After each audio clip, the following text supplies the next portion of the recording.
Hi there, I'm Uecker at the Network Life Center here in Louisville, Colorado, and today I want to talk with you about extremity pain.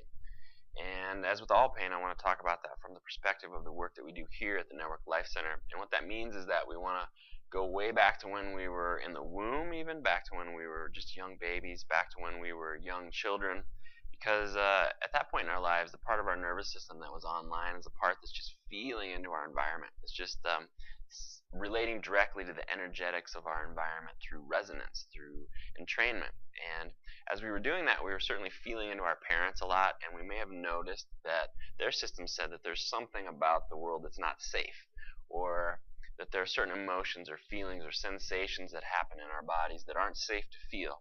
And so since we rely on our parents a lot for our survival, our system kind of said, well, that must be the way that it's done. And so our system just naturally absorbed those survival patterns. And in doing that, what our system does is it uses muscle tension to store that, sequester that energy. It shuts breath down to those areas so that we can't feel it. And it uses our posture to stretch our spinal cord, because if our spinal cord gets stretched, that also decreases our ability to feel the offending energy. And again, at some point, sooner or later, whether directly or indirectly, these survival patterns could definitely contribute to extremity pain. And when you have pain in your leg or pain in your arm or pain in your hand or whatever, you tend to assume that, well, the problem is in my arm, the problem is in my leg, the problem is in my hand.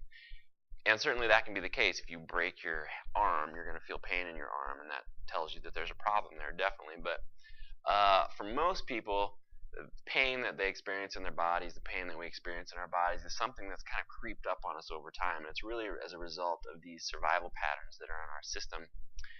And when that's the case, I always think about what is going on at the area that innervates the extremities. So what's going on in this area, the lower neck and the upper back? What's going on in the belly, the low back, the sacrum, and the tailbone? Because, for instance, the nerve roots that innervate the hips, the legs, the knees, the lower legs, the ankles, the feet, the toes, the nerve roots that innervate those parts of your body exit from the low back, the sacrum, and the tailbone.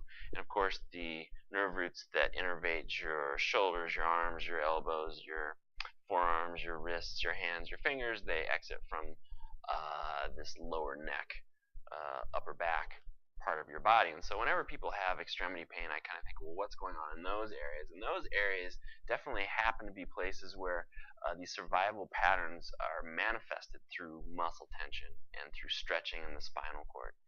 And that structural change can sort of extend into the arms in different ways and affect their function and affect pain.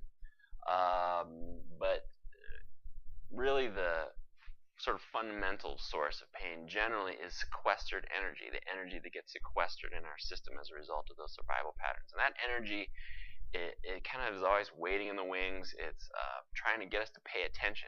And pain is really sometimes the only way that our body has to get us to pay attention. And that's kind of fortuitous, because our attention is like an enzyme that causes that energy to start to digest and integrate. And when that happens, our system can kind of back up the processes that have happened in order to create that pain, and our body can start to heal that. So if you found this interesting or useful, please share it or like it, or leave a comment, because that'll help people find this information on the web. And I look forward to speaking with you in the next video.